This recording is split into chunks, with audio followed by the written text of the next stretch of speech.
So NAV system for polar cup, you want to flip this over, grab this articulating arm.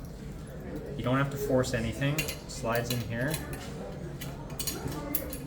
and this piece just falls in gently there. So if you get a little stuck, just pull it out and then it should just drop in nicely there.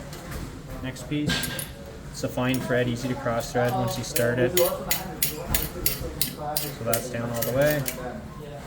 And you have this piece, it can only go on one way, right?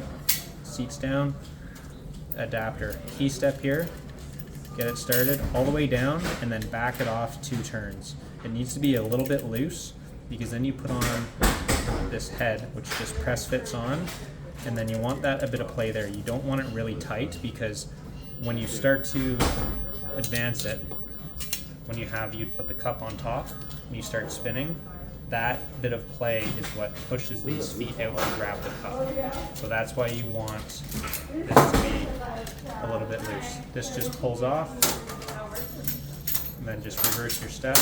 If this gets stuck after it gets really tightened on, right here, to break that, and then you can take it off.